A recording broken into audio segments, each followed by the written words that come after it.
Morgan's face flushed. "You're twisting my words. I was acting to protect the integrity of our premium cabin." The passenger was clearly out of place. Out of place, James repeated, writing the phrase down deliberately. "And what in your professional assessment makes someone out of place in first class?" Morgan hesitated, suddenly aware of the trap. "It's not about race, if that's what you're implying. It's about presentation behavior, the whole package." James leaned forward.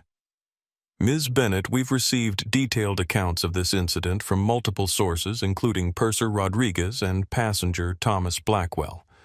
These accounts describe behavior that violates no fewer than 6 specific company policies regarding passenger treatment and non-discrimination." "This is absurd," Morgan protested, her composure beginning to crack. "I've been with Pinnacle for 22 years. I know how to manage my cabin. That girl was trying to access a seat she didn't belong in, and I addressed it appropriately." Elizabeth's expression hardened. "That girl, as you call her, was Jasmine Williams, daughter of Jackson Williams, CEO and founder of Pinnacle Airways." The color drained from Morgan's face. "What? The corporate account you found so suspicious, that was the CEO's family account." James explained, his tone clinical. "The passenger you deemed out of place in first class was the daughter of the man who owns the airline." Morgan's mouth opened and closed several times, no words emerging. The implications crashed over her in devastating waves. This is a mistake," she finally managed, her voice barely above a whisper. "I had no idea." "How was I supposed to know?" "That's precisely the point," Ms. Bennett Elizabeth replied sharply. "You weren't supposed to know. No crew member should treat any passenger differently based on who they are or who you think they are. Your actions revealed a pattern of judgment and bias that is fundamentally at odds with Pinnacle's values." Morgan's breathing quickened, panic setting in. It was one mistake. 22 years of service, and you're going to fire me over one misunderstanding. James slid a document across the table. "This isn't about one incident, Ms. Bennett. Your personnel file contains 7 passenger complaints over the past 2 years alleging similar treatment, predominantly involving younger passengers and people of color. Each was dismissed as a misunderstanding after review by your regional manager." "Those complaints were resolved," Morgan protested. "William always understood that some passengers make frivolous claims when they don't get their way. William Reynolds will be addressing his own role in this pattern separately," Elizabeth stated coldly. "But today we're focused on your actions." She placed another document on the table.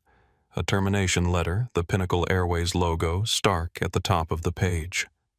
"Morgan Bennett, effective immediately. Your employment with Pinnacle Airways is terminated for gross misconduct.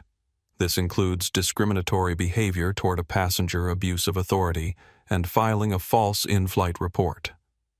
Morgan stared at the letter, the reality of the situation finally sinking in. 22 years.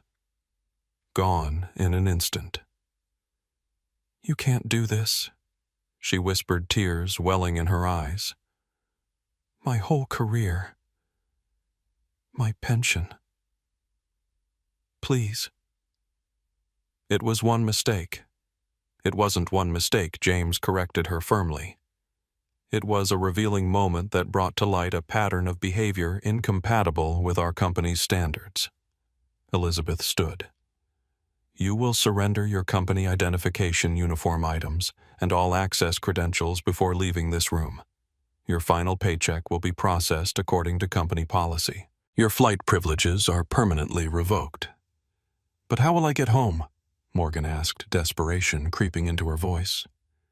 "That is no longer Pinnacle Airways' concern," Elizabeth replied. "Mr. Montez will escort you to collect your belongings from the crew hotel, after which you will need to make your own arrangements." A memory flashed through Morgan's mind, a young black woman she'd redirected to economy 2 years ago, who had tearfully asked the same question. "How will I get home?" Morgan had dismissed her concerns with cold efficiency. Now the tables had turned, and she found herself equally unprepared, equally vulnerable. "What about due process?" Morgan asked, grasping at procedural straws. "Don't I have the right to defend myself, to present my side of the story?" "You've had the opportunity to explain your actions," James said. "Your explanations only confirmed what the evidence already showed. You made assumptions based on appearance and acted on those assumptions despite clear evidence to the contrary." Morgan's hands shook as she reached for the termination letter. "This can't be happening. My husband, our mortgage. I can't just lose everything over one incident." "Consider for a moment," Elizabeth said, her voice slightly softer, but no less firm, what Jasmine Williams lost during that flight. Her dignity, her comfort, her right to be treated with basic respect. The difference is, she did nothing to deserve that loss. As Morgan processed these words, a new emotion began to surface beneath the panic and self-pity, the faint stirring of shame. Not just at being caught, but at the growing recognition that what she had done was fundamentally wrong. Can I at least apologize to her?" Morgan asked, a last desperate attempt to salvage something from the wreckage. Elizabeth's expression remained unmoved. "Ms. Williams has already departed the airport. And frankly, Ms. Bennett, an apology motivated by self-preservation rather than genuine remorse would serve no purpose other than to ease your conscience." As Rafael Montez stepped forward to collect her credentials, Morgan Bennett sat in stunned silence, finally understanding the true cost of her prejudice. She had tried to gatekeep the front of the plane only to find herself permanently barred from the entire airline. The karma wasn't just swift. It was absolute, and in the quiet moments that followed as she surrendered her wings pin and company ID, a question began to form in her mind, one that would haunt her in the weeks to come. How many other passengers had she judged dismissed or humiliated based on the same flawed assumptions? And how many of those passengers hadn't had a CEO father to ensure justice was served? In the tranquil elegance of the Windsor suite, the chaos of Heathrow's main terminals felt a world away. The room's soft lighting, leather furnishings, and subtle artwork created an atmosphere of exclusive calm. A spread of fresh pastries, fruit, and coffee had been arranged on a sideboard, though neither Jasmine nor Jackson had shown much interest in the refreshments. They sat in plush armchairs angled toward each other, the morning light streaming through tinted windows that overlooked the bustling tarmac below. Jackson listened intently as Jasmine recounted the full experience of her flight, from the initial confrontation with Morgan to the quiet acts of kindness from Camila and Marco. "The worst part wasn't even being moved to the back," Jasmine explained, cradling a cup of untouched tea. "It was the way she looked at me, like my very presence in first class was suspicious, like I was trying to cheat the system somehow." Jackson's jaw tightened, but he remained silent, allowing his daughter to express her feelings without interruption. "And then there was the walk," she continued, her voice quieter now. "Being paraded past all those passengers in business class, everyone wondering what I'd done wrong. I kept my head up, but inside." She trailed off, shaking her head. "The dreams came back last night," she admitted after a moment, setting down her teacup. "The ones where I'm running down hallways that never end. The ones where everyone's staring, but I can't find the exit." Jackson reached across to take her hand, his heart breaking at the vulnerability in her voice. These were the dreams she'd had as a child, after similar experiences. Dreams he'd hoped she might outgrow, but knew she probably never would, in a world that continued to question her belonging. "You shouldn't have had to endure any of it," Jackson said finally. His voice controlled but edged with anger. "It represents a failure at every level, from individual judgment to company oversight." Jasmine studied her father's face. "What's happening to her?" "To Morgan. She's being terminated," Jackson replied simply. "Effective immediately." Jasmine nodded slowly. She had expected as much but found no satisfaction in the knowledge. "And then what? We fire one flight attendant, and everything's fixed. A small, proud smile touched Jackson's lips. His daughter had always possessed an ability to see beyond immediate reactions to underlying structures. It was what made her interest in architecture so fitting. "No," he acknowledged. "That's just the beginning. We have a much deeper problem to address." He reached for his tablet and pulled up the document he'd been working on during his flight. "I've been developing something I'm tentatively calling the Jasmine Initiative, a comprehensive approach to identifying and eliminating bias throughout our operations." Jasmine's eyes widened slightly. "You named it after me. If you're comfortable with that," he replied. "Though we can certainly choose another name." "No, it's fine," she said quickly, then laughed softly. "Actually, it's more than fine. It's meaningful." She hesitated. "I was working on something similar during the flight, a training program focused on dignity and respect." Jackson's eyebrows rose. "Show me." Jasmine pulled her sketchbook from her backpack and opened it to the pages she'd filled during the long hours in seat 47E. Jackson leaned forward, scanning the detailed notes and diagrams his daughter had created. "This is remarkable," he said after a moment, genuine admiration in his voice. "You've addressed several angles I hadn't even considered. I was thinking about it from a spatial perspective," Jasmine explained, pointing to one of her diagrams. "How physical environments signal who belongs and who doesn't. A first-class cabin is designed to be exclusive, but that exclusivity shouldn't be based on anything but the price of the ticket." "That's exactly the kind of insight we need," Jackson agreed.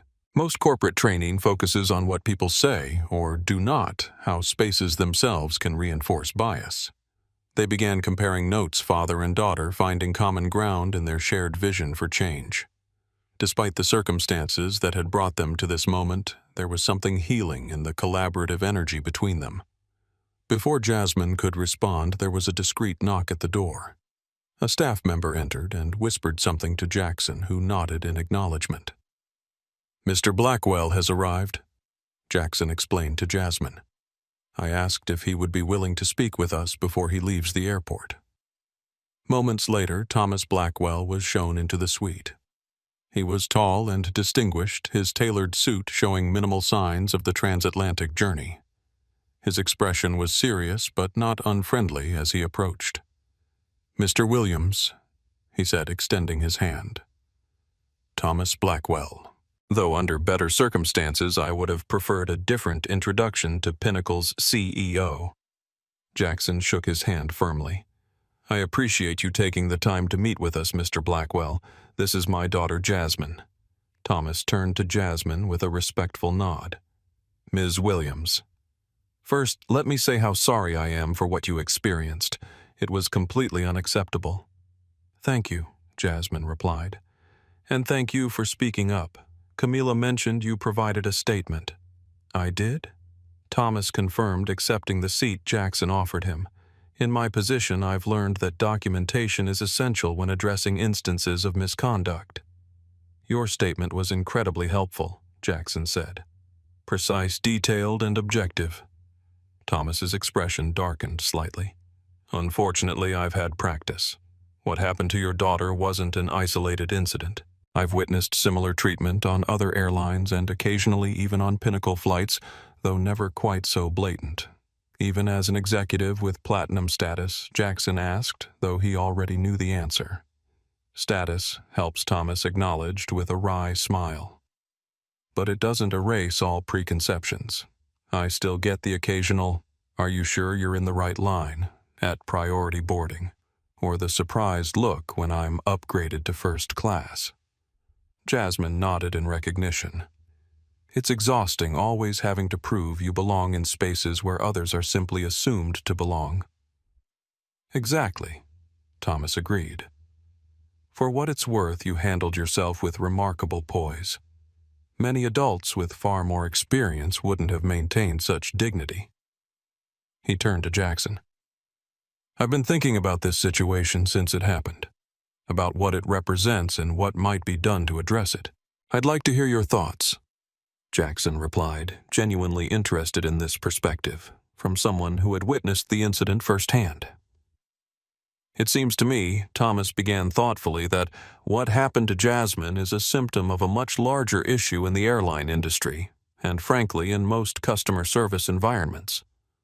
Staff are trained to enforce policies and protect exclusive spaces, but they're rarely taught to examine the assumptions that inform their enforcement decisions. Exactly, Jasmine interjected, leaning forward. It becomes about who looks like they belong rather than who actually has the right to be there. Thomas nodded. And when those assumptions go unchallenged, they become entrenched. They become policy in all but name. Jackson watched this exchange with growing resolve. This wasn't just about his daughter or one flight attendant's bias.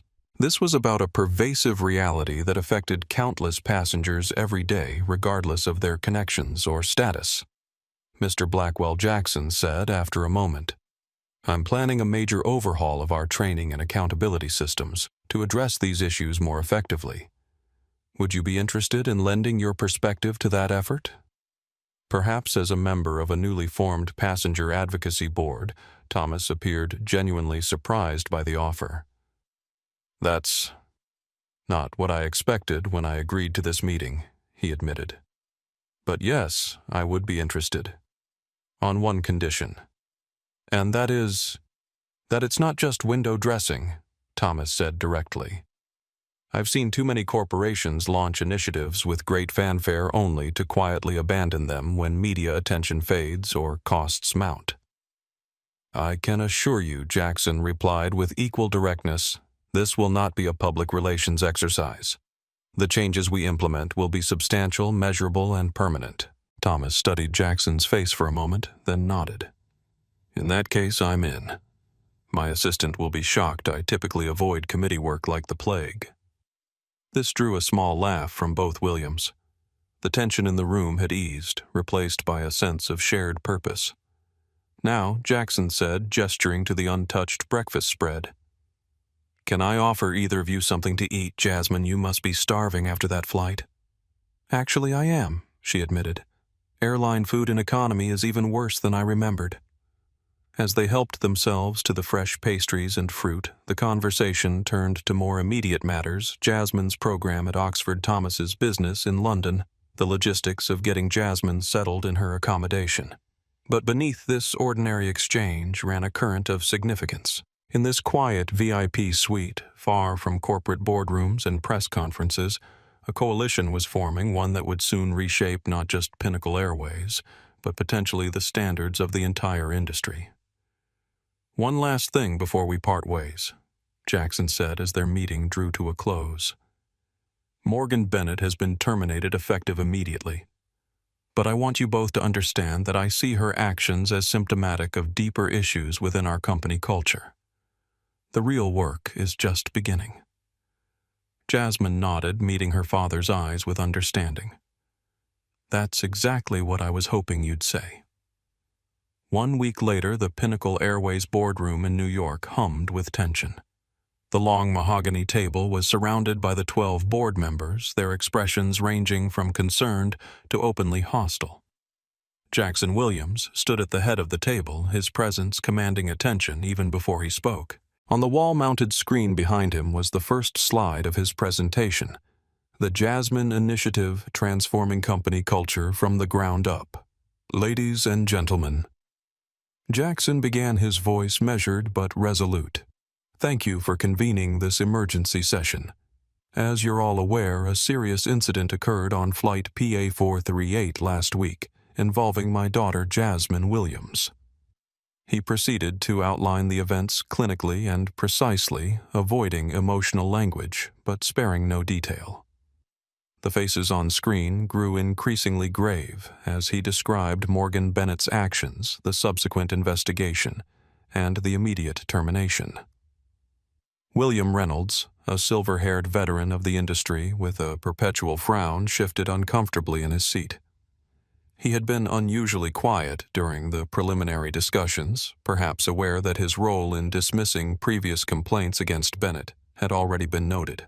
While I recognize that swift action was necessary in this case, Reynolds finally interjected when Jackson paused.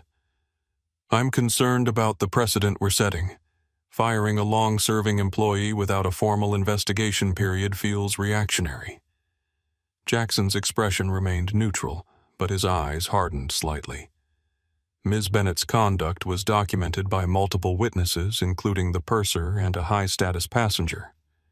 But more importantly, William, this isn't an isolated incident. With a few keystrokes, Jackson shared a spreadsheet on the screen. This is a compilation of passenger complaints involving alleged discriminatory treatment over the past 2 years. You'll note that 73% were dismissed after cursory investigation, primarily by regional managers. The board members leaned closer to their screens, scanning the data with growing discomfort. And if you sort by the manager who handled the investigation, Jackson continued highlighting a column, you'll find that you, William, personally dismissed 18 complaints, including 3 against Morgan Bennett. Reynolds' face flushed with anger. Those complaints were meritless. Passengers routinely exaggerate when they don't get their way. Perhaps some do, Jackson acknowledged. But when we see patterns, the same flight attendants, the same types of passengers, the same dismissive responses we have to question whether our investigation process itself is compromised. Gabriela Hernandez, one of the newer board members, spoke up. Jackson, these numbers are disturbing. What are you proposing? Jackson shifted to a new document, the outline of the Jasmine initiative he had drafted during his flight. I'm proposing a comprehensive overhaul of our hiring, training, evaluation, and accountability processes. This incident has exposed fundamental flaws in our approach to diversity and inclusion, flaws that not only hurt our passengers but ultimately damage our brand and business. He detailed the key components: enhanced bias training for all customer-facing staff, a restructured complaint investigation process with external oversight, anonymous testing using passengers of various demographics, revised performance metrics that incorporated equitable treatment, and a new passenger advocacy board with representation from diverse backgrounds. The implementation will require significant resources, he concluded. I'm allocating an initial $25 million to this initiative, and I'm prepared to increase that figure if necessary. William Reynolds scoffed audibly. $25 million because one flight attendant made a bad call. This is precisely the kind of emotional overreaction I was concerned about. Michael Washington, who had been silent until now, removed his glasses deliberately. William, with respect, I think you're missing the point. This isn't about one flight attendant or one incident. This is about recognizing that our current systems are inadequate. Exactly, Gabriela Hernandez agreed. And frankly, as the only Hispanic woman on this board, I can tell you that what happened to Jasmine Williams isn't surprising to me. It's just that most passengers who experience this kind of treatment don't have direct access to the CEO. Reynolds's expression darkened further. So we're going to restructure our entire operation based on anecdotal complaints. This feels like a solution in search of a problem. I have the data right here, Jackson replied calmly, highlighting another section of the spreadsheet. In the past year, we've received over 300 complaints specifically mentioning discriminatory treatment. Of those, only 11 resulted in any substantive action. That's not anecdotal, William. That's a pattern. Reynolds shook his head stubbornly. Passengers complain about everything these days. If we chase down every grievance... This isn't about every grievance. Jackson interrupted his patience, visibly thinning. This is about a specific category of complaints that point to a fundamental failure in our service model. When passengers are being treated differently based on how they look rather than their ticketed status, we have a serious problem. The tension in the room was palpable now. Several board members exchanged uncomfortable glances, clearly sensing the growing rift between Jackson and Reynolds. William Jackson continued, his voice level again. I understand your concerns about cost and process, but I want you to consider something. What happened to my daughter wasn't just a bad call. It was a revealing moment that exposed flaws in how we train our staff, how we investigate complaints, and how we hold people accountable for upholding our values. Reynolds appeared unmoved. Values are important, Jackson, but they don't pay the bills. This initiative is going to drain resources, distract from operational priorities, and potentially alienate staff who feel they're being unfairly scrutinized. Jackson leaned forward, his calm demeanor giving way to a rare flash of intensity. William, let me be absolutely clear. This is not up for debate. I've shared these plans with you as a courtesy, but I am moving forward with or without board approval. A tense silence fell over the virtual meeting. However, Jackson continued, his voice level again. I would prefer to have your support. This isn't just about doing what's right, though. That would be reason enough. It's about protecting and strengthening our business. Every passenger who experiences discrimination becomes not just a lost customer, but an advocate against our brand. The board members exchanged glances, the weight of the decision evident in their expressions. I'd like to call for a vote, Gabriella suggested, to formally endorse the Jasmine initiative and allocate the requested resources. Reynolds made one final attempt. This is being rushed. We should form a committee to study the issue more thoroughly before committing such significant resources. Michael Washington shook his head. With respect, William, that approach, forming committees, conducting studies, delaying action, is precisely how institutions perpetuate the status quo. I second Gabriella's motion for an immediate vote. The board secretary called the roll. One by one, the members voiced their positions. When the final vote was tallied, the result was clear: 10 in favor, 1 abstention, and 1 opposed, William Reynolds standing alone in his resistance. The motion carries, the secretary announced formally. The board endorses the implementation of the Jasmine initiative and the allocation of designated funds. Jackson nodded, satisfaction evident in his expression. Thank you for your support. I'll provide weekly progress reports as we move forward. As the meeting concluded and most members signed off, Reynolds remained, his expression a mixture of frustration and calculation. You're making a mistake, Jackson, he said once they were alone on the video call. This isn't about improving service. It's about imposing a political agenda on a business that should be focused on operational excellence. Jackson studied the man he'd once considered a mentor, now revealed as the guardian of a status quo that had failed too many passengers. William, he replied evenly, I've always respected your business acumen. But in this case, you're wrong. This isn't political. It's personal, not just for me and Jasmine, but for every passenger who's ever been made to feel they don't belong in a seat they paid for. Reynolds' expression hardened. This won't end here, you know. The board may have rolled over today, but there will be pushback. From staff, from management, from shareholders who question why we're spending millions on sensitivity training instead of fleet expansion. I'm counting on it, Jackson said, surprising the older man. Because that pushback will reveal exactly where the resistance to change lives in our organization. And once it's visible, it can be addressed. He leaned closer to the camera. You built an airline that prioritized profit over people, William. I'm rebuilding one that recognizes we can't have one without the other. Without waiting for a response, Jackson ended the call. The screen went black, reflecting his own image back at him, determined, resolute, and fully aware that the real battle was just beginning. The vote was a victory, but it was only the first step in a much longer journey. Changing policies was relatively straightforward. Changing hearts and minds would be far more challenging. His phone buzzed with a message from Jasmine. How did the board meeting go? He typed a simple reply. They're on board. The real work begins now. Her response came seconds later. I never doubted it.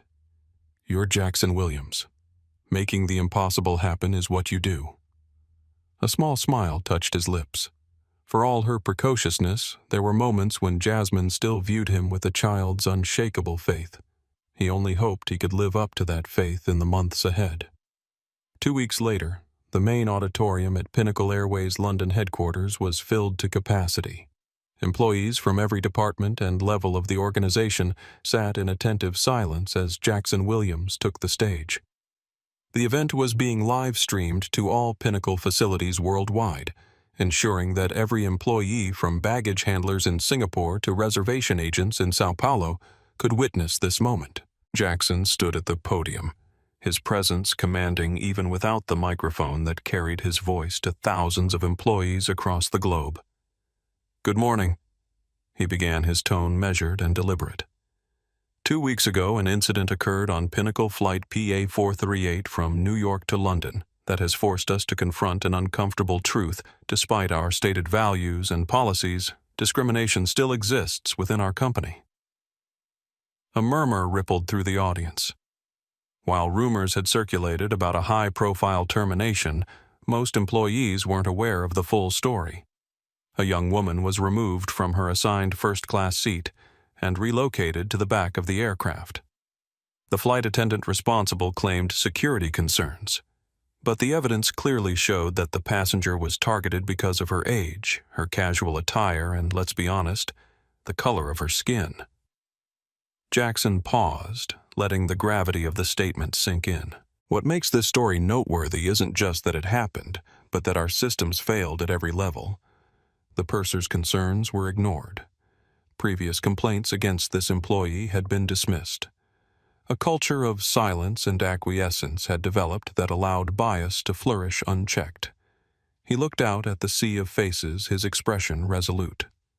"I could stand here and tell you that this was an isolated incident, a single bad actor who has since been removed. But that would be a lie. The truth is far more challenging. This incident exposed deep flaws in our hiring practices, our training protocols, our accountability structures, and our corporate culture." The silence in the auditorium was absolute now, hundreds of employees hanging on every word. "Today, I'm announcing the most significant operational transformation in Pinnacle's history. We're calling it the Jasmine Initiative, named for the passenger who experienced this treatment, and who, I should add, happens to be my daughter." A collective gasp swept through the room. This revelation added a personal dimension that no one had anticipated. But make no mistake, Jackson continued, this initiative isn't about special treatment for one passenger. It's about ensuring that every passenger, regardless of their appearance, age, or background, receives the respect and dignity they deserve. He outlined the key components of the initiative, his voice gaining strength and conviction with each point. First, we're implementing a comprehensive retraining program for all customer-facing staff. This isn't the perfunctory online module you click through during your annual review. This is an immersive scenario-based program developed in consultation with leading experts in diversity and inclusion. Second, we're overhauling our complaint investigation process.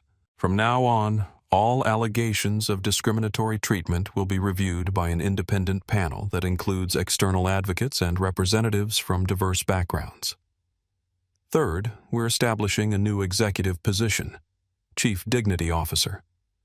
This person will report directly to me and will have broad authority to implement and enforce our non-discrimination policies across all departments and regions. As Jackson continued detailing the initiative, the cameras captured the various reactions throughout the audience. Some employees nodded in agreement, others looked uncomfortable, and a few appeared openly skeptical. I'm pleased to announce that Camila Rodriguez, formerly a purser on our transatlantic routes, will be promoted to Director of Cabin Culture. In this role, she'll oversee the implementation of our new training protocols and serve as a direct advocate for flight crew concerns. In the front row, Camila sat straighter, surprise and pride evident in her expression. She had expected recognition for her actions on PA438, but nothing of this magnitude. Additionally, we're recognizing junior flight attendant Marco Santos with our inaugural Courage Award for his decision to provide assistance to a passenger in need, even when it meant challenging a superior's questionable directive. A spotlight found Marco in the audience, his face flushing with a mixture of embarrassment and pride as his colleagues applauded. But perhaps most importantly, Jackson continued, once the applause subsided, we're creating a new passenger advocacy board comprised of frequent flyers from diverse backgrounds who will provide ongoing feedback on our practices and policies. I'm honored to announce that Thomas Blackwell, Executive Vice President at Meridian Global, has agreed to serve as the inaugural chairperson of this board. Thomas, seated in the VIP section, nodded in acknowledgement as the cameras found him. Now I know that change is difficult. Jackson acknowledged, his tone softening slightly. Some of you may be wondering why we need such sweeping reforms. Others may feel that we're overreacting to a single incident. I understand those concerns. He stepped away from the podium, moving to the center of the stage to address the audience more directly. But I want you to consider this. For every incident that comes to light, how many go unreported? For every passenger with a direct line to the CEO, how many simply vow never to fly with us again? And most importantly, what is the human cost of allowing these patterns to continue? The auditorium remained silent, the weight of these questions settling over the assembled employees. This initiative will require substantial investment, $25 million initially, with more to follow as needed. It will demand time, energy, and a willingness to examine uncomfortable truths about ourselves and our institution. But I believe it's not just the right thing to do morally. It's essential for our long-term success as a business. Jackson returned to the podium for his conclusion. Pinnacle Airways was founded on a simple promise to provide exceptional service to every passenger on every flight every day. Today, we're recommitting ourselves to that promise not just in words, but in concrete actions that will transform how we operate at every level. The journey ahead won't be easy. Change rarely is. But I'm asking each of you to join me in building an airline where dignity isn't a luxury reserved for certain passengers, but the foundation of everything we do. As Jackson finished speaking, the auditorium erupted in applause, tentative at first, then building to a thunderous ovation. Not every employee was equally enthusiastic. Cameras caught William Reynolds in the executive section clapping with visible reluctance. But the overall response was clear. The majority of Pinnacle's workforce was ready for change. After the presentation, media outlets worldwide picked up the story. Initial coverage focused on the shock value CEO's daughter humiliated by airline staff, but quickly evolved into deeper analysis of the initiative itself. Industry experts debated whether such extensive reforms were necessary or sustainable, while diversity advocates hailed Pinnacle as setting a new standard for corporate accountability. Within days, competing airlines began reviewing their own training and complaint procedures, aware that the spotlight that had found Pinnacle could easily shift their way. For Jackson Williams, watching the ripple effects spread through the industry, the public response was secondary. What mattered most was the text he received from Jasmine that evening after the announcement. Watched your speech online. Proud doesn't begin to cover it. This is exactly what I hoped for. Not just consequences for one person, but real change for everyone. This is what leadership looks like. Those words, more than the board's approval or the media's praise, told him he was on the right path. Part 4. The Transformation. The ancient spires of Oxford University reached toward a cloudless June sky as Jasmine Williams made her way across the cobblestone courtyard of Magdalen College. 3 weeks had passed since the incident on flight PA-438, and while the memory hadn't faded, it no longer dominated her thoughts. Instead, she found herself absorbed in the summer program that had brought her to this historic institution, the intensive study of architectural history that would lay the groundwork for her undergraduate studies in the fall. The lecture hall for today's session was housed in a building that dated back to the 15th century, its stone walls almost humming with centuries of accumulated knowledge. Jasmine settled into her seat, pulling out her notebook and the well-worn copy of the 4 books of architecture by Palladio that had become her constant companion. Professor Eleanor Hammond entered the room with her characteristic energy, her silver hair swept into an elegant knot, eyes bright with enthusiasm despite her 60-plus years. She had taken a particular interest in Jasmine, recognizing not just her technical talent, but her unique perspective on the relationship between architecture and social dynamics. "Good morning, everyone." Professor Hammond began surveying the 24 students gathered before her.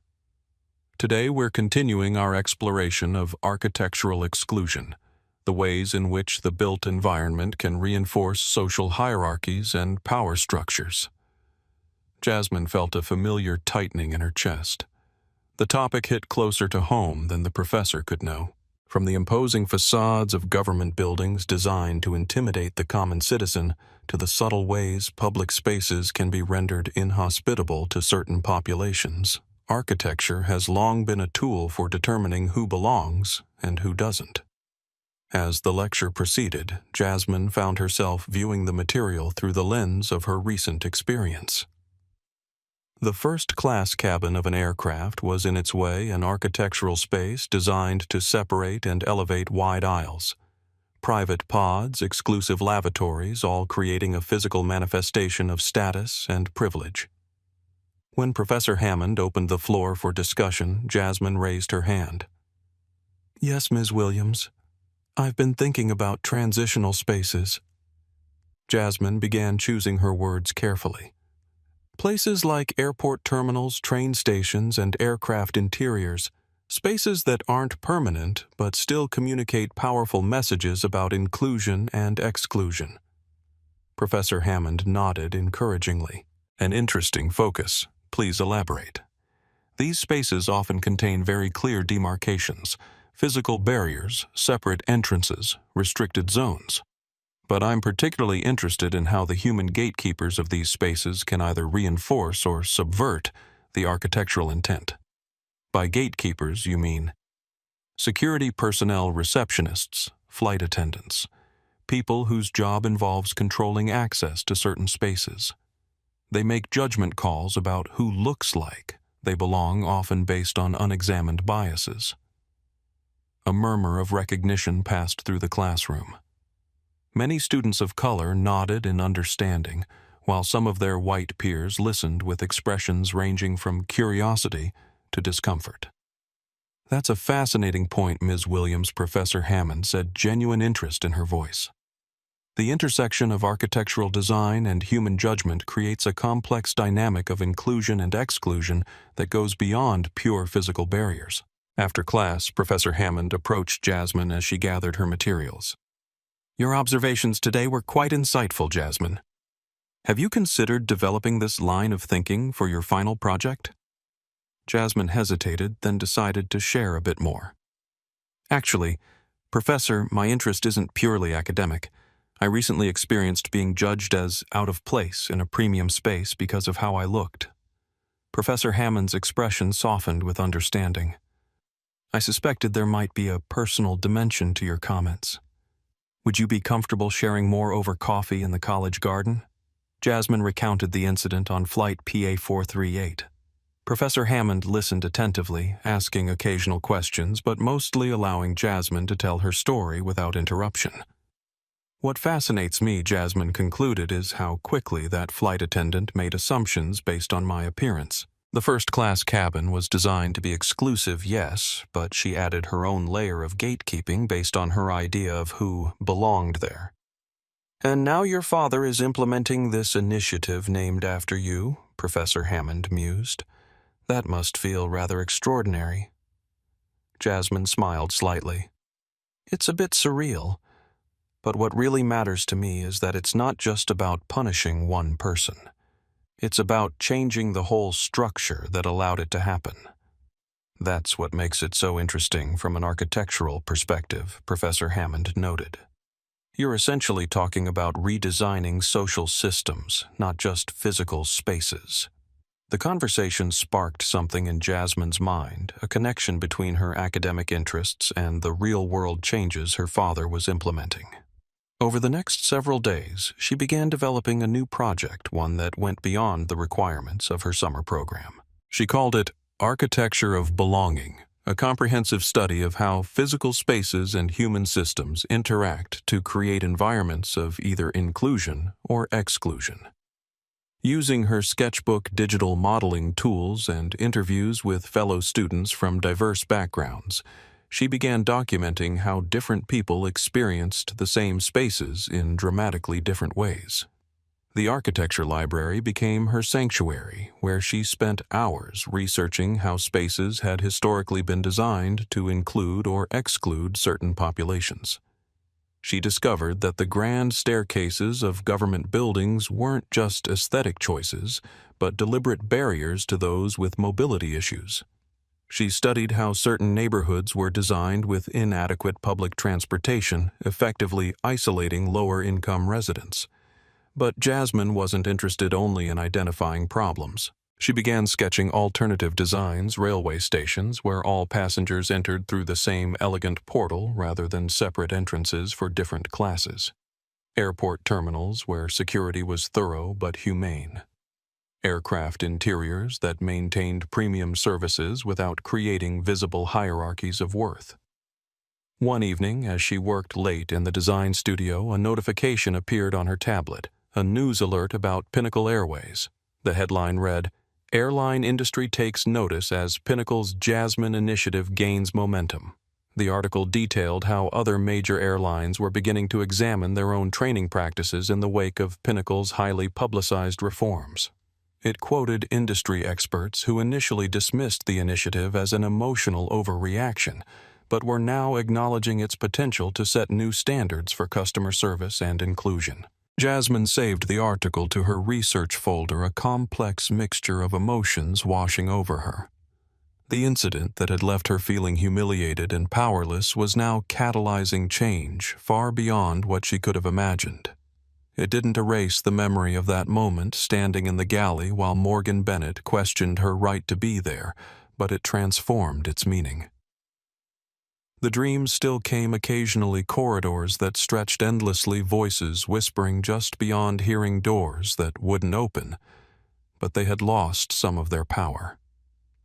Now when she woke, instead of the lingering sense of exclusion, she focused on the designs taking shape in her mind, spaces that welcomed rather than rejected. As her project developed, Jasmine began incorporating elements directly inspired by her father's initiative training modules that used architectural visualization to help staff recognize and counter bias, redesigned physical spaces that removed unnecessary barriers, and reporting systems that captured exclusionary experiences before they became patterns. When she presented her work to Professor Hammond, the professor was visibly impressed. "This goes well beyond architectural theory, Jasmine. You've created something that could have real-world applications." "That's my hope," Jasmine acknowledged. "I've been sharing notes with my father as he implements the initiative. He's actually incorporated some of my ideas into the training materials." "You should consider publishing this," Professor Hammond suggested, "perhaps as a case study in the Journal of Inclusive Design. I'd be happy to co-author with you if you're interested." The offer took Jasmine by surprise. "You think it's that significant I do?"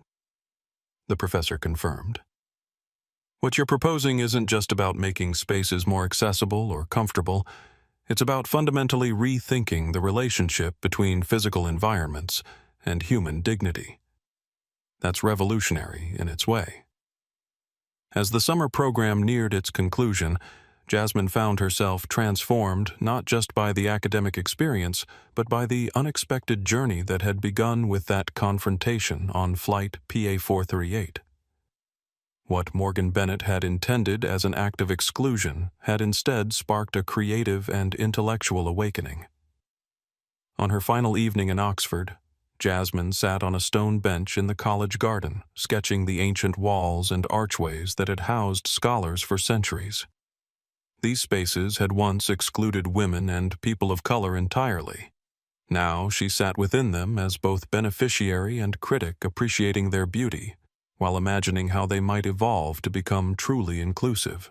Her phone chimed with a video call from her father. When she answered, his face appeared tired but satisfied. The first cohort of flight attendants just completed the new training program, he reported. The feedback has been overwhelmingly positive. Your architectural perspective made a real difference in how we structured the exercises. I'm glad Jasmine said genuinely pleased. How is William Reynolds handling the changes? Jackson's expression turned wry. Still resistant, but increasingly isolated. When the preliminary customer satisfaction numbers came in showing a 15% improvement, he had less ground to stand on. And the industry response, better than expected. 3 other airlines have reached out about licensing elements of our training program. The ripple effect is beginning. They talked for a while longer about the details of implementation, the challenges, and small victories. It was a conversation between collaborators as much as father and daughter, and Jasmine felt a deep satisfaction in this new dimension of their relationship. As they prepared to end the call, Jackson's expression grew more serious. "I received a letter today," he said. "From Morgan Bennett." Jasmine's breath caught slightly. "What did it say?" "It was addressed to you, actually. I forwarded it to your email. It's up to you whether you want to read it." After they said their goodbyes, Jasmine sat in the garden for a long time before opening her email. The letter from Morgan was there, its subject line simply, "From Morgan Bennett." With a deep breath, she opened it, unsure what to expect. Anger, excuses, self-justification. Instead, she found something more complex and human. "Dear Ms. Williams, you don't know me, though. Our brief interaction changed the course of both our lives. My name is Morgan Bennett, and I was the flight attendant who removed you from your seat on Pinnacle Flight PA 438 3 months ago." The letter continued for several paragraphs, neither a simple apology nor a request for forgiveness. It was an attempt to articulate a journey from certainty to doubt, from defensiveness to reflection. "I won't claim that I've completely transformed my thinking," Morgan had written toward the end. "Change doesn't happen that quickly or easily. But I am beginning to understand how my actions affected you and others like you over the years. I'm starting to see what I couldn't or wouldn't see before. This letter isn't a request for forgiveness or understanding. You owe me neither. It's simply an acknowledgement of harm done and lessons belatedly learned." Jasmine closed the email, her emotions too complex to name. She felt no triumph in Morgan's downfall, no satisfaction in her struggle. But there was a certain peace in knowing that the ripples of change had reached even the person who had initiated this journey. The night before her final presentation, Jasmine received another text from her father. The first group of flight attendants completed the new training program today. Their feedback was overwhelmingly positive. "Your contributions made a difference. Proud of you, kiddo." She smiled at the message, then returned to putting the finishing touches on her presentation. Tomorrow she would share her vision of an architecture that welcomed rather than excluded, that embraced human diversity rather than enforcing narrow definitions of belonging. Morgan Bennett had told her she didn't belong in seat 2A. Now she was redesigning the entire aircraft, metaphorically speaking, so that everyone would belong everywhere. The training room at Pinnacle Airways New York headquarters buzzed with nervous energy as 25 flight attendants ranging from recent hires to veterans with decades of experience settled into their seats. Unlike traditional corporate training sessions with their sterile PowerPoints and role-play exercises, this room had been transformed into something far more immersive. The walls displayed life-sized photographs of diverse passengers, different ages, races, styles of dress abilities. Their expressions captured in moments of uncertainty, hope, anxiety, and expectation. Headphones sat on each desk along with tablets containing the day's materials. Camila Rodriguez, newly appointed Director of Cabin Culture, stood at the front of the room projecting a calm confidence despite the magnitude of what they were undertaking. This was the first full implementation of the Jasmine Initiative's cornerstone training program, and its success or failure would set the tone for everything that followed. "Good morning, everyone." Camila began, her voice warm but authoritative. "Welcome to the first day of our new dignity-centered service training. This isn't going to be like any corporate training you've experienced before." She gestured to the photographs surrounding them. "These are real Pinnacle passengers photographed during their travels with us. They've agreed to share their stories as part of this program. Before we begin, I want to acknowledge something important. This training might make some of you uncomfortable. It might challenge beliefs you hold or practices you've long considered appropriate. That discomfort is not just normal. It's necessary for genuine growth." A hand went up from the back of the room. It belonged to Kevin Matthews, a senior flight attendant with 18 years of experience, known for his by-the-book approach and occasional resistance to change. "With respect, Camilla," he said, a hint of skepticism in his voice. "We've all had diversity training before. How is this different from the same presentations we sit through every year?" Camilla nodded, having anticipated this question. "Fair point, Kevin. The difference is threefold. First, this isn't a one-day workshop that you'll forget by next week. This is a comprehensive 4-week program with ongoing support and accountability measures. Second, this training was developed with direct input from passengers who have experienced discrimination, airline staff at all levels, and external experts in behavior change, not just corporate compliance officers checking boxes.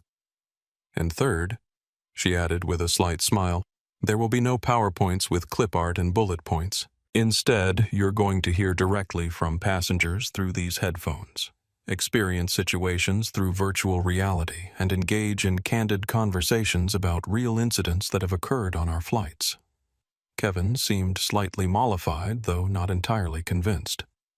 "Now," Camilla continued, "I'd like everyone to put on your headphones.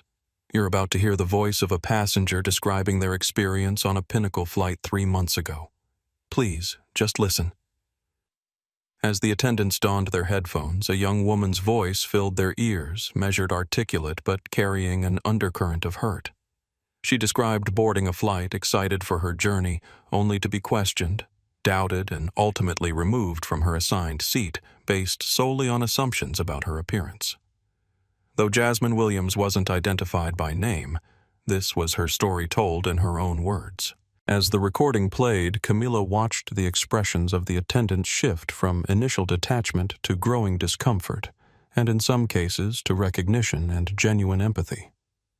I kept my head high as I walked through the business class cabin. Jasmine's voice continued, but inside I felt stripped of my dignity. It wasn't just about the seat, it was about being judged, being found wanting, being told I didn't belong in a space I had every right to occupy. When the audio ended, the room remained silent for several long moments. "That was a real passenger on a real Pinnacle flight," Camilla finally said. "And what happened to her wasn't an isolated incident. It was the culmination of patterns that had been developing and going unchallenged for years." Kevin shifted uncomfortably in his seat. "I assume this passenger was the CEO's daughter, the one we've heard about."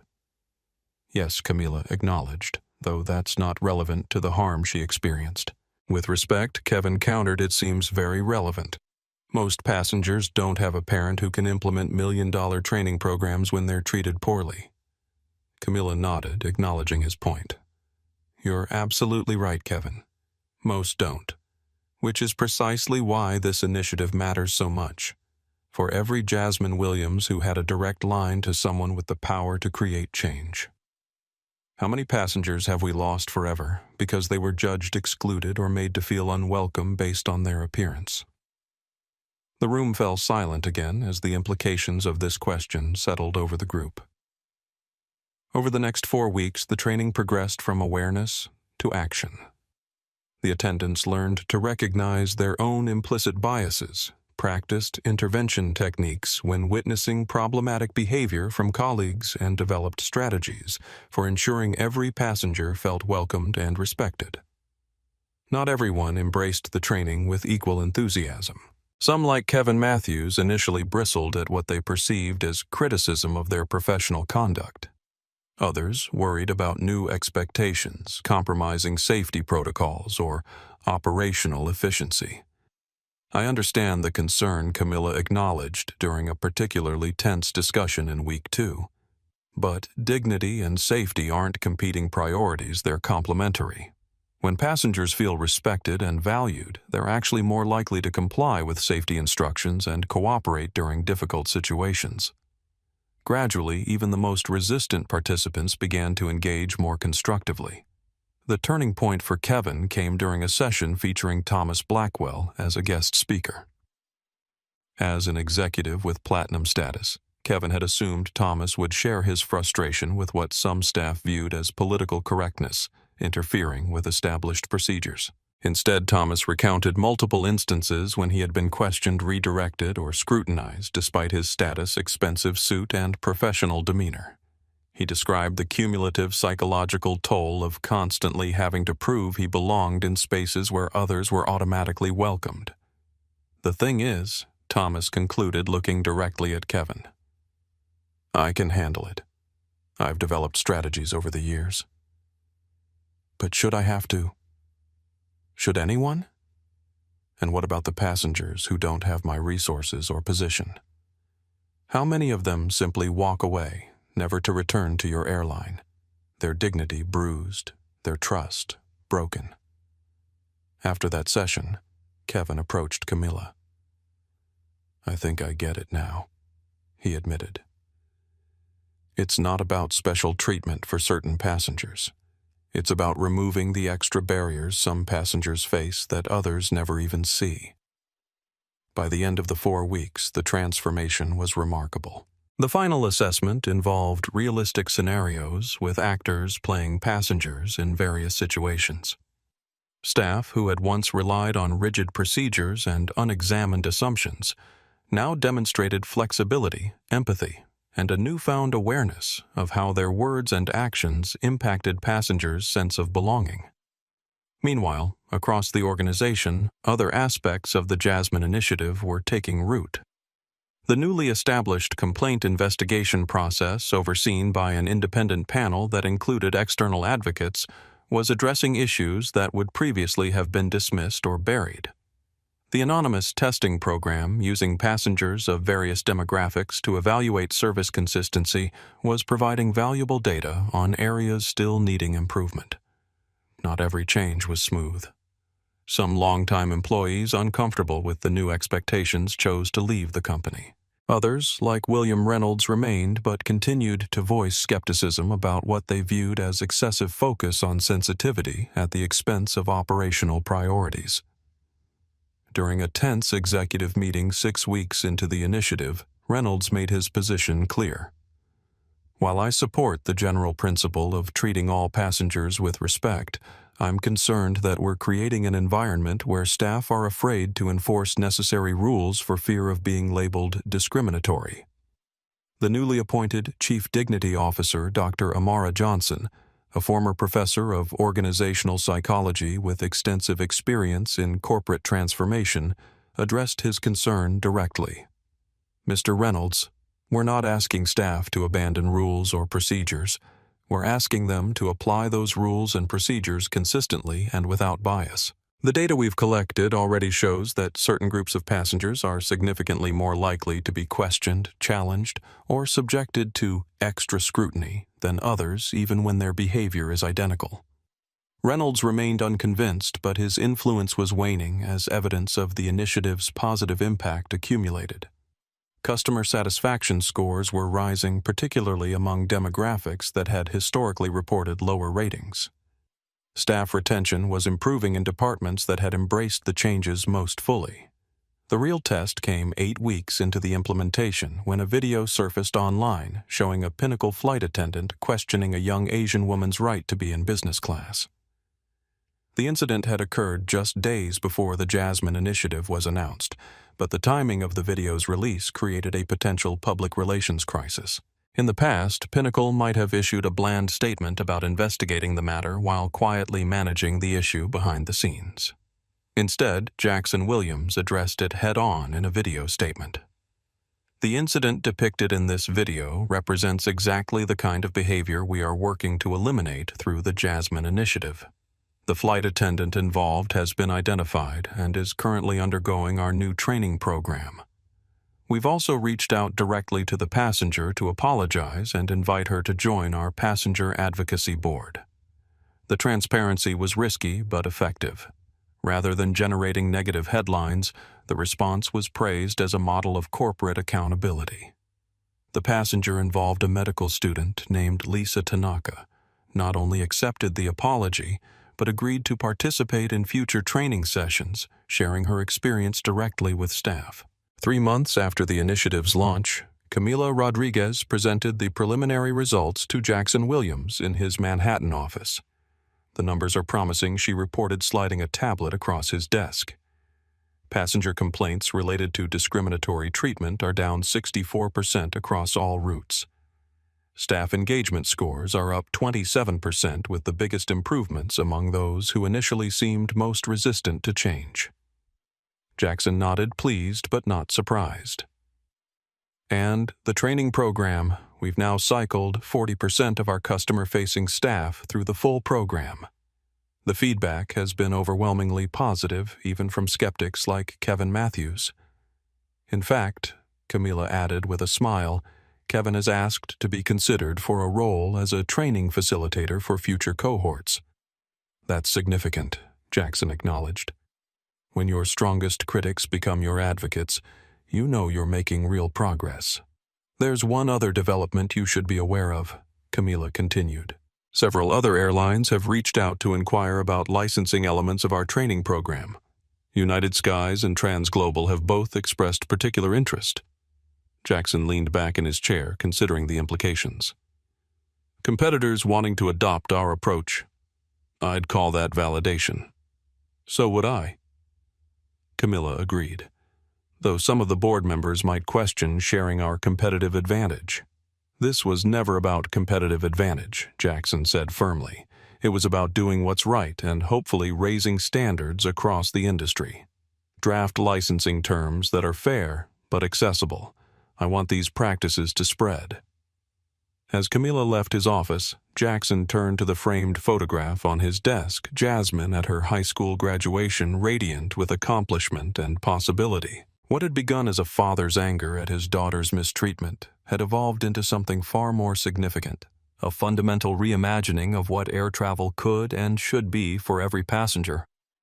The Jasmine initiative wasn't just changing Pinnacle Airways, it was beginning to change the entire industry. And that, Jackson reflected, was a legacy worth building. The apartment was smaller than Morgan Bennett had ever imagined living in at this stage of her life, a one-bedroom unit in a modest building in Queens, far from the doorman-attended high-rise she had called home during her 22-year career with Pinnacle.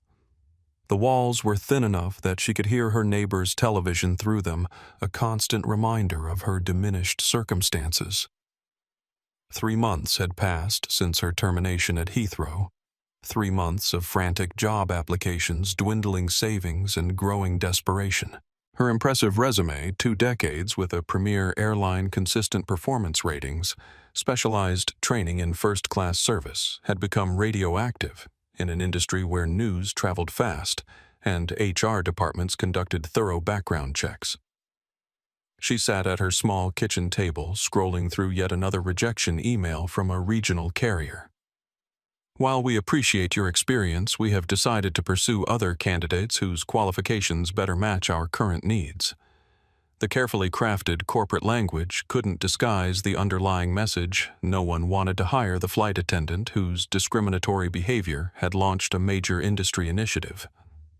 Morgan closed her laptop and moved to the window, gazing out at the uninspiring view of the building across the street. How had everything unraveled so completely, so quickly? In her darkest moments, she still maintained that she had done nothing wrong, that she had simply been following protocol, protecting the premium cabin, maintaining standards. But as the weeks passed, as she watched news reports about the Jasmine initiative and read articles detailing the changes at Pinnacle, doubt had begun to creep in. The conversation she replayed most often in her mind wasn't the confrontation with Jasmine Williams or the termination meeting with Elizabeth Foster.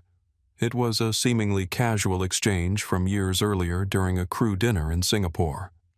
A junior flight attendant had questioned why they automatically scrutinized younger passengers or casually dressed travelers in premium cabins. "Isn't that profiling?" the young woman had asked. Morgan had dismissed her concern with practiced confidence. "It's not profiling, it's pattern recognition. In 20 years, I've learned to spot who belongs and who doesn't. That's not bias, it's experience." The table had nodded in agreement. The question effectively silenced the junior attendant, absorbing the lesson that such concerns weren't welcome. And Morgan had felt validated, her approach endorsed by collective acceptance. Now, alone in her apartment, that memory carried a different weight. What she had confidently called pattern recognition, she now recognized as something else entirely, a set of assumptions and biases that she had not only embraced but actively taught to others.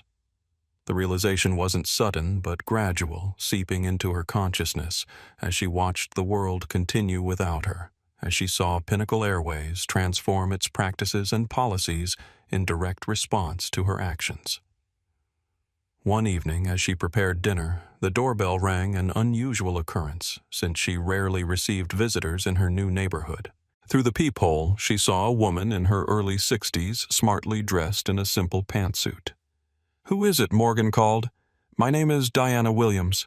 I'd like to speak with you, Ms. Bennett." Morgan's heart lurched. Williams, the same last name as the girl on the plane as the CEO. What was this? Some kind of further humiliation or punishment? With trembling fingers, she opened the door, partway chain still in place. "What do you want?" The woman met her gaze steadily. "I'm Jasmine's mother. May I come in? I think we should talk." Against her better judgment, Morgan unlatched the chain and opened the door. Diana Williams entered with quiet dignity, declining Morgan's awkward offer of tea or coffee.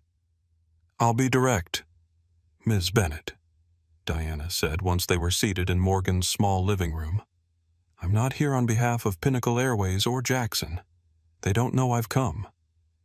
"Then why are you here?" Morgan asked, genuinely confused. "Because I believe in restoration, not just punishment," Diana replied. "What you did to my daughter was wrong. The consequences you've faced are deserved. But I'm not interested in your continued suffering." Morgan's defenses rose immediately. "I don't need your pity." "This isn't pity," Diana cut in firmly. "This is an opportunity for you to actually learn from what happened, not just suffer for it." She reached into her bag and withdrew a folder. "I'm a professor of sociology at Columbia. I teach about structural inequalities and how they manifest in everyday interactions.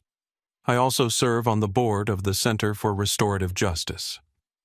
She placed the folder on the coffee table between them. "This contains information about a program we run, a 6-week course that helps people understand the impact of biased behavior and develop new patterns of thinking and acting." Morgan stared at the folder without touching it. "And you think this will magically fix everything? Get me my job back.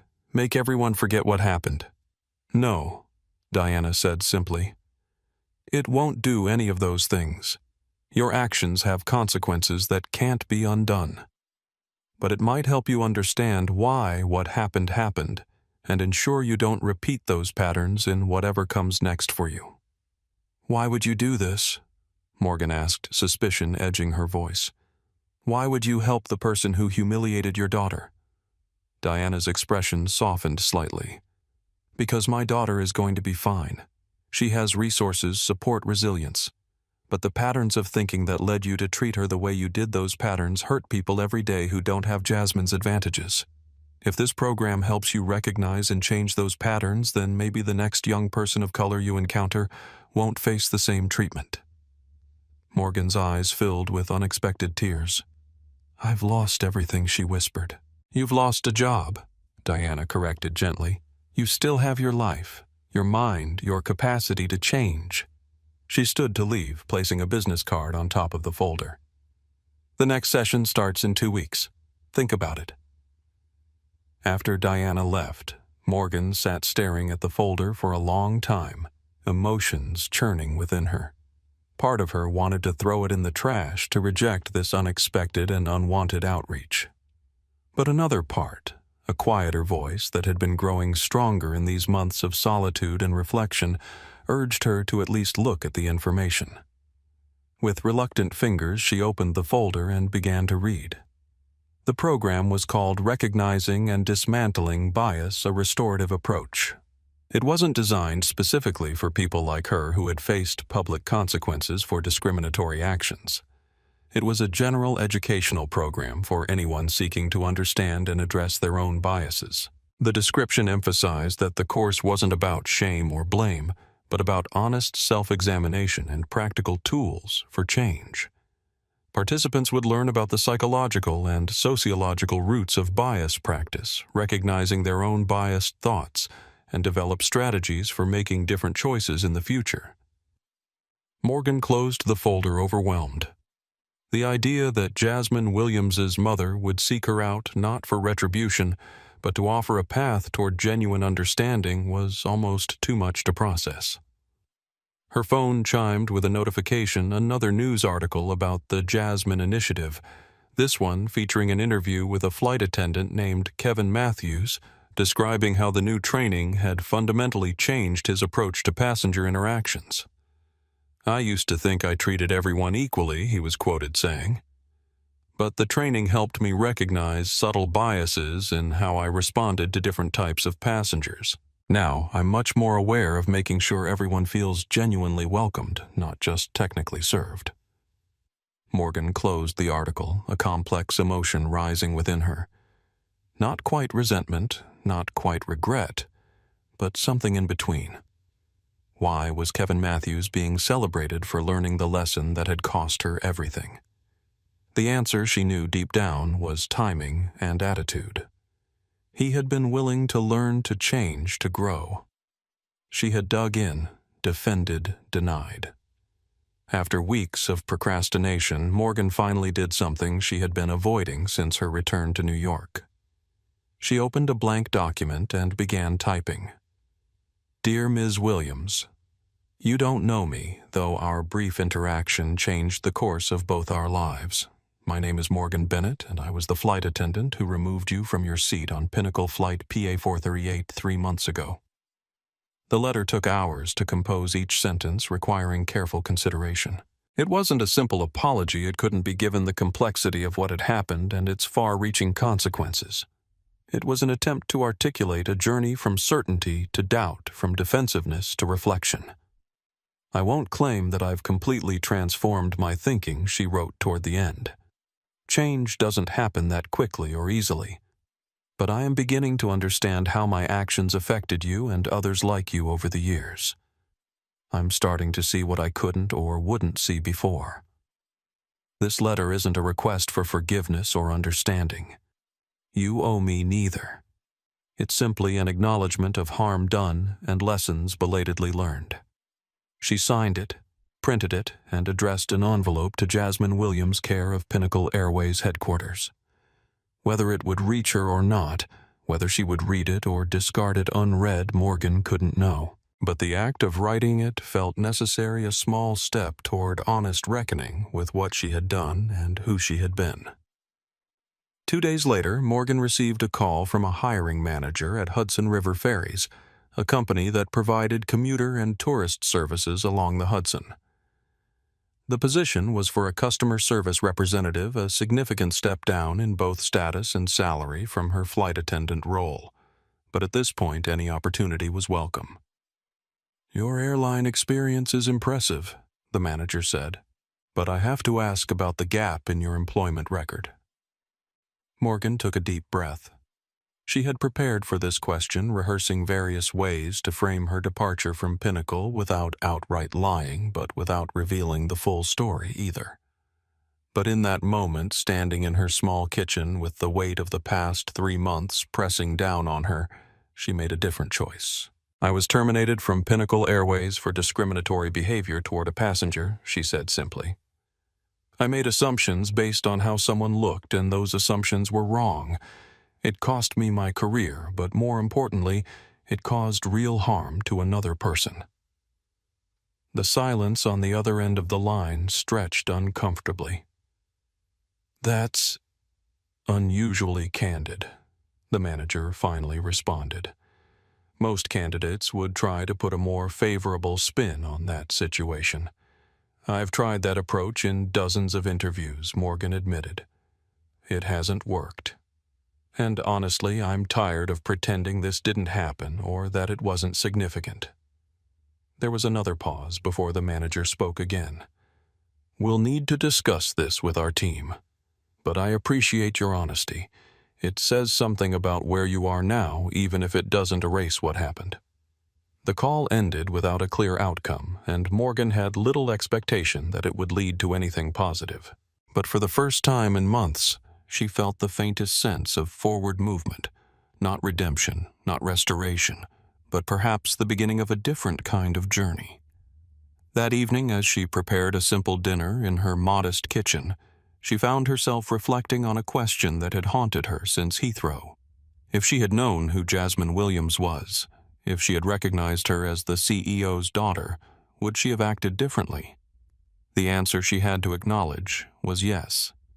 She would have welcomed Jasmine with the same effusive courtesy she extended to all passengers she perceived as important or powerful. And that realization contained the essence of what she had failed to understand throughout her career. Dignity shouldn't be a function of status or connection. It shouldn't depend on wearing the right clothes or having the right name or looking the part. It should simply be the baseline, the starting point, the minimum standard for how human beings interact with one another. 2 weeks later, Morgan Bennett walked into a classroom at the Center for Restorative Justice, the folder Diana Williams had given her tucked under her arm. She chose a seat near the back, her heart pounding with a mixture of anxiety and something else, something that felt cautiously like hope.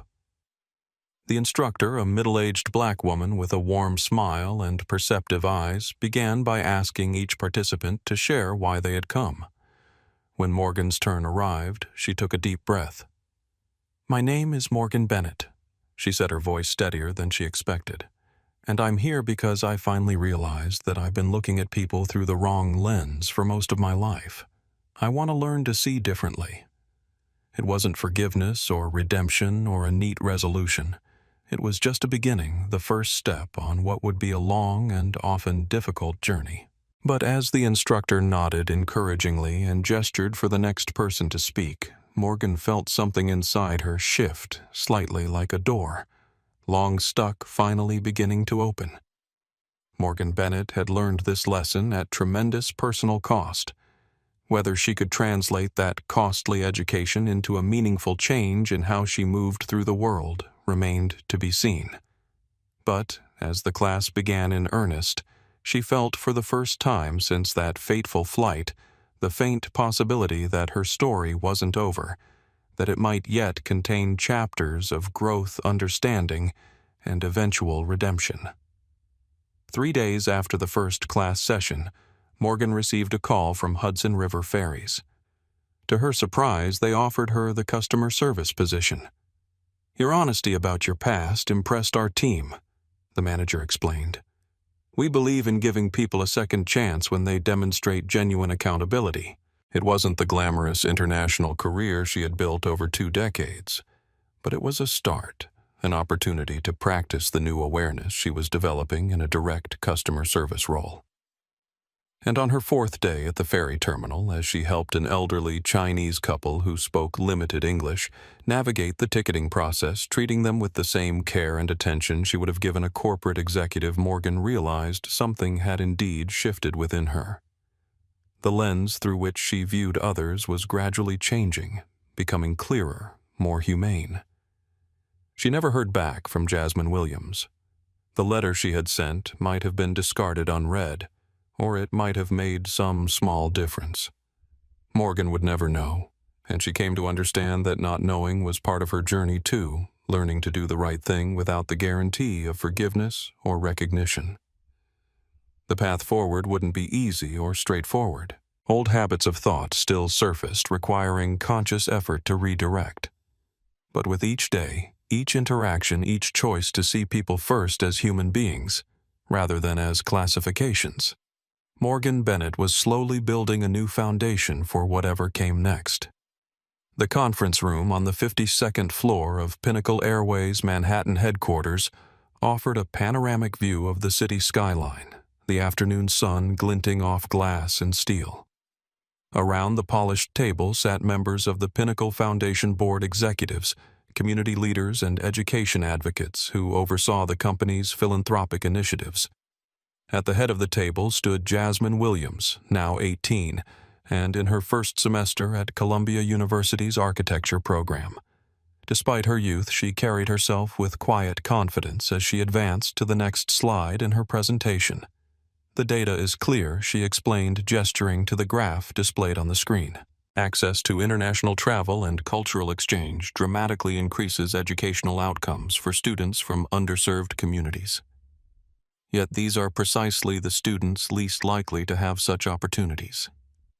Jackson Williams watched his daughter from his seat at the opposite end of the table, pride evident in his expression.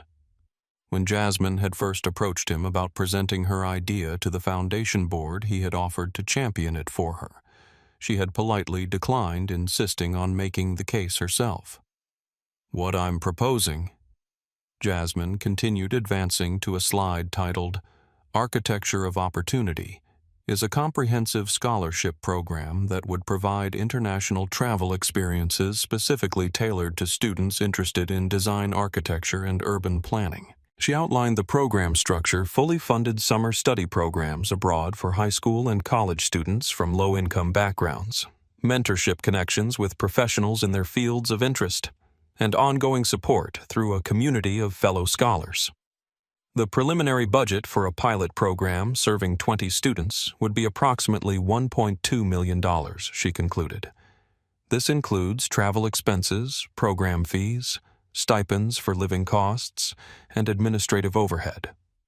As Jasmine fielded questions from the board members addressing concerns about selection criteria, program logistics, and measurable outcomes, Jackson remained silent, allowing her to navigate the discussion without his intervention.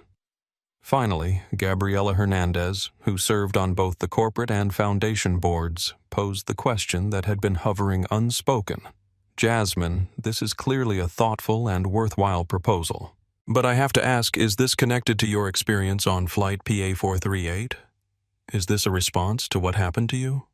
Jasmine considered the question carefully before responding. "Yes and no," she said finally. "That experience certainly informed my thinking about access and belonging. But this isn't about me or what happened on that flight." She gestured toward the window to the city beyond. "It's about the thousands of young people out there with talent and potential who may never experience the world beyond their neighborhoods, not because they lack ability or interest, but because they lack opportunity, and crucially, because they don't see themselves reflected in these fields. My experience on that flight was unpleasant, but it was momentary.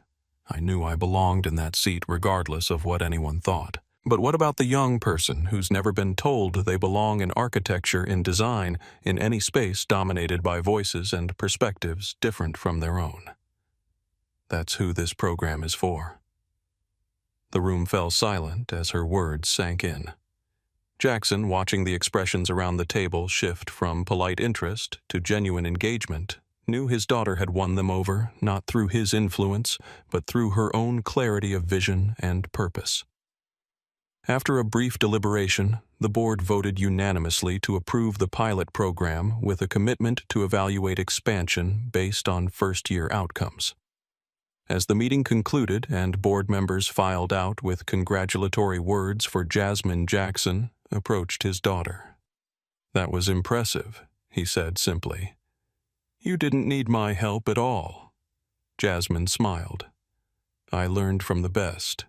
And I had good material to work with. The research from my Oxford project really strengthened the proposal." "I'm matching the foundation's commitment personally," Jackson told her. "That's not the CEO speaking. That's your dad. I believe in what you're building here." The program, officially named the Architecture of Opportunity Scholarship, launched with its inaugural cohort 6 months later.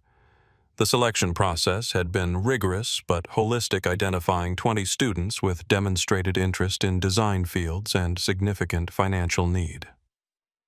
The announcement event, held in a community center in the Bronx, rather than Pinnacle's corporate headquarters, reflected the program's focus on accessibility and inclusion. The 20 selected scholars, ranging in age from 16 to 20, gathered with family members, mentors, and program administrators to celebrate this life-changing opportunity. Jasmine, who had insisted on a limited role in the public-facing aspects of the program to avoid overshadowing the scholars, stood quietly at the back of the room as Jackson addressed the gathering. "When my daughter first presented this idea to our foundation board," he began, "she spoke about access and opportunity, about opening doors that have historically been closed to too many talented young people. But what struck me most was her understanding that opportunity isn't just about financial resources. It's about belonging, about seeing yourself reflected in spaces and fields where you've been told directly or indirectly that you don't fit." He gestured to the 20 scholars seated in the front rows. "Each of you has already demonstrated remarkable talent and determination. This program isn't charity. It's investment in the future of design architecture, and ultimately in the future of how we all experience the built environment around us." Following the formal presentations, Jasmine circulated among the scholars, engaging them in conversations about their interests and aspirations. One young woman, Alicia Rodriguez, approached her with barely contained excitement. "I still can't believe this is happening," Alicia confessed, clutching the program materials. "I've dreamed about studying sustainable urban design in Copenhagen since I was 14, but I never thought it would actually be possible." "What drew you to sustainable design?" Jasmine asked, genuinely curious. "I grew up in public housing," Alicia explained. "Our building was always too hot in summer, freezing in winter, with poor air quality and high utility bills. I started researching better approaches and discovered this whole world of sustainable design that could transform how people like my family live." As Jasmine listened to Alicia's passion and vision, she felt a profound sense of purpose. This was the real power of what they were building, not just sending students abroad, but nurturing voices and perspectives that would transform these fields from within. The program's impact extended beyond the individual scholars. Partner institutions in London, Barcelona, Tokyo, and other global design centers began developing more inclusive approaches to their own programs. Mentors reported that their interactions with the scholars had challenged and expanded their own thinking about design and accessibility. 1 year after its launch, the Architecture of Opportunity Scholarship was featured in major design and education publications. Applications for the second cohort tripled, and several other corporations approached the Pinnacle Foundation about creating similar initiatives in different fields. For Jasmine, watching the program grow beyond her initial vision was both gratifying and humbling. What had begun as a personal response to a moment of exclusion had evolved into something far more significant, a sustainable structure for creating genuine inclusion. During a mentorship event at Columbia University, where several of the scholars were paired with established architects, Thomas Blackwell approached Jasmine with evident admiration. "You've created something remarkable here," he observed. "When we met in that VIP suite at Heathrow, I never imagined this would be the outcome." Jasmine smiled. "Neither did I, honestly. But that's the thing about architecture and about life, I suppose. Sometimes the most challenging sites produce the most innovative designs." Thomas nodded thoughtfully. "Morgan Bennett tried to define where you belonged based on how you looked. Instead, you've redefined belonging itself for an entire generation of designers." As the scholars and mentors engaged in animated discussions around them, Jasmine reflected on the journey from seat 47E to this moment. Morgan Bennett had questioned her place in first class, but in doing so had inadvertently helped her find her true place, not just as a passenger or even as an architect, but as someone who could fundamentally reshape how access and opportunity were distributed. And that Jasmine realized was the ultimate form of belonging, not fitting into spaces others had designed, but creating new spaces where everyone could belong. The familiar chime of the boarding announcement echoed through Heathrow's Terminal 5 as Jasmine Williams joined the queue for Pinnacle Airways flight PA 438 to New York. 1 year had passed since that fateful journey in the opposite direction, a year of transformation growth and unexpected impact. Now, a sophomore at Columbia, Jasmine had returned to London to evaluate the first international cohort of her scholarship program and to deliver a guest lecture at Oxford on design as radical inclusion. The trip had been a resounding success, but she was ready to return home, her sketchbook filled with new ideas and observations. As she approached the boarding area, she noticed the subtle but significant changes implemented under the Jasmine Initiative. The boarding announcements emphasized that passengers could board when their group was called, regardless of whether they looked the part for their cabin class, a direct response to the profiling that had occurred a year earlier. The gate agents made eye contact with each passenger, their interactions warm and genuine rather than perfunctory. Most notably, a small placard displayed the dignity pledge that had become standard throughout Pinnacle operations. Every passenger, every journey treated with respect. Jasmine presented her boarding pass first-class seat 2A, just like before, to the gate agent, a young woman whose name badge identified her as Sophia. "Welcome, Ms. Williams," Sophia said with a smile of recognition. "It's an honor to have you on board today." Jasmine returned the smile, appreciating the acknowledgement, but also noting that Sophia was greeting every passenger with similar warmth regardless of their destination in the aircraft. As she settled into her seat, the same one Morgan Bennett had tried to deny her a year ago, Jasmine felt a strange sense of completion, as if a circle was closing. The first-class cabin looked the same with its spacious seats and premium amenities, but the atmosphere felt subtly different, more inclusive, less exclusive. A flight attendant approached young Hispanic with a name badge reading Marco Santos. Jasmine recognized him immediately as the junior attendant who had brought her amenities in economy class during that difficult flight. "Ms. Williams," he said, his eyes lighting with recognition. "I was hoping I'd have the chance to serve you properly this time." "Marco," she replied warmly. "I never got to properly thank you for your kindness last year. It meant more than you know." He shook his head slightly. "No thanks necessary. I just did what anyone should have done, but not what everyone would have done," she pointed out. "I understand you've been promoted." Marco nodded, a hint of pride in his expression.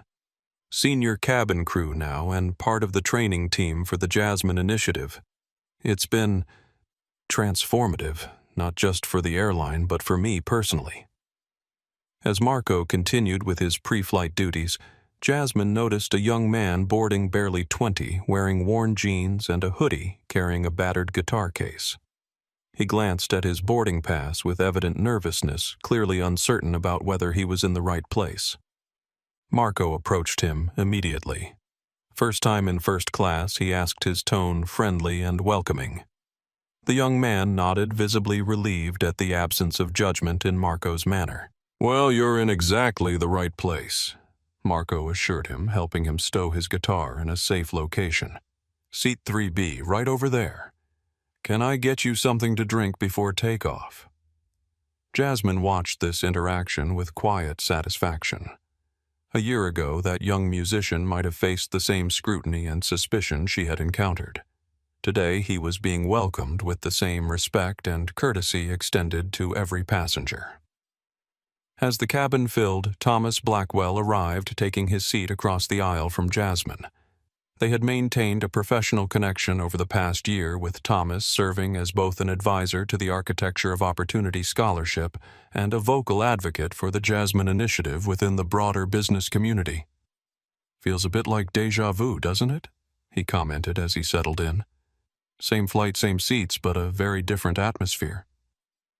"Night and day," Jasmine agreed. "And not just in visible ways.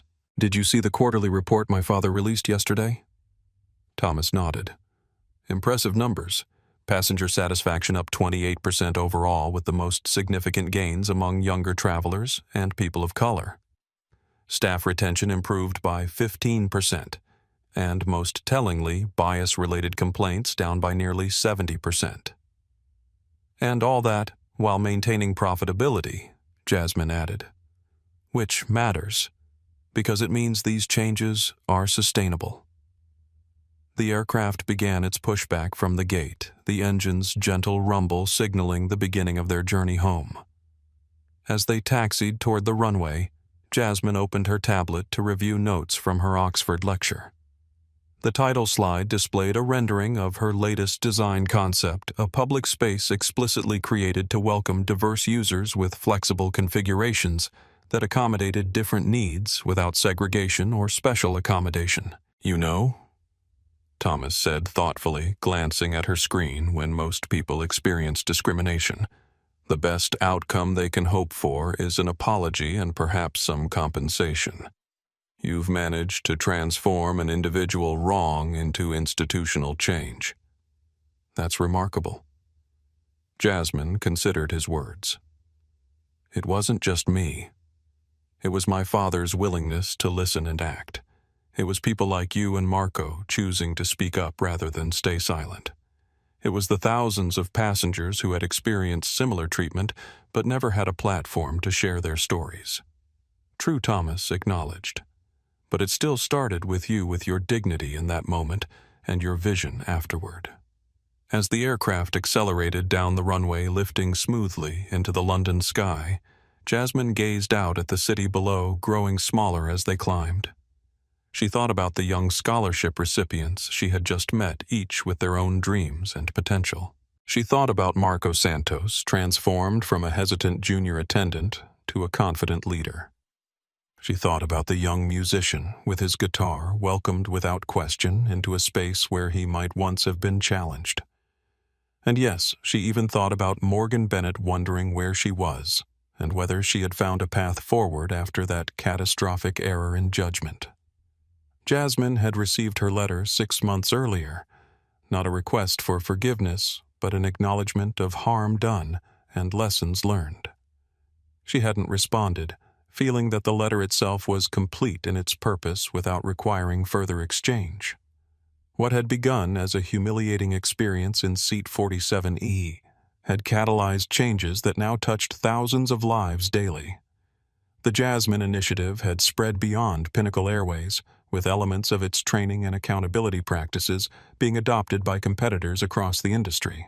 The architecture of Opportunity Scholarship was preparing to welcome its third cohort, with an expanded focus on underrepresented voices in design fields globally. All because one flight attendant had looked at a young black woman and decided she didn't belong in first class. As the aircraft leveled at cruising altitude, Marco approached with a warm towel and a genuine smile. "Comfortable, Ms. Williams?" "Perfectly, thank you," she replied. "And please call me Jasmine." "Jasmine," he repeated with a nod of respect. "Welcome aboard. It's an honor to have you flying with us." The simple greeting, the one she should have received a year earlier, carried the weight of everything that had changed. Not just policies or procedures, but hearts and minds. Not just a seat assignment, but a fundamental understanding of what dignity meant in practice. Jasmine settled back in Seat 2A, exactly where she belonged. Not because of who her father was, or what she wore, or how she looked, but simply because that was the seat she had chosen, the journey she had embarked upon, the space she had claimed as her own. And in that claiming, she had opened the door for countless others to do the same. Conclusion. The legacy of flight. PA 438 wasn't confined to corporate policies or training manuals. It lived in the confident stride of Alicia Rodriguez as she presented her sustainable housing design to urban planners in Copenhagen. It resonated in the voice of Marco Santos as he coached new flight attendants to recognize and challenge their unconscious biases. It flourished in the innovative structures Jasmine Williams was beginning to design, buildings that didn't just accommodate diversity, but celebrated and elevated it. What Morgan Bennett had intended as an act of exclusion had instead sparked a movement toward genuine inclusion. The Jasmine Initiative had become more than a corporate program. It was now a benchmark for how organizations could transform culture from within, replacing unexamined traditions with thoughtful, intentional practices that honored the dignity of every individual. As Jasmine's plane soared across the Atlantic, she opened her sketchbook to a fresh page and began to draw not just another building, but a vision of a world where belonging wasn't determined by appearance or assumptions, where spaces welcomed rather than excluded, where dignity wasn't a privilege but a right. Her pencil moved with purpose across the paper, sketching not just what was but what could be a design for a future, where no one would ever again be told they didn't belong in the seat they had rightfully claimed. If this powerful story about dignity bias and transformation resonated with you, please take a moment to like, share, and subscribe. Your support helps us continue to bring meaningful stories like Flight Attendant Denies Black Girl First Class to viewers around the world. By sharing this content, you're helping to spark important conversations about belonging, respect, and inclusion in everyday spaces. These are discussions we all need to be having regardless of our backgrounds or experiences. Subscribe to our channel for more thought-provoking narratives that challenge perspectives and inspire change. Your engagement matters. It tells us what stories connect with you and helps us create content that makes a difference. Remember, change begins with awareness. Together, we can build a world where everyone belongs. Thank you for watching.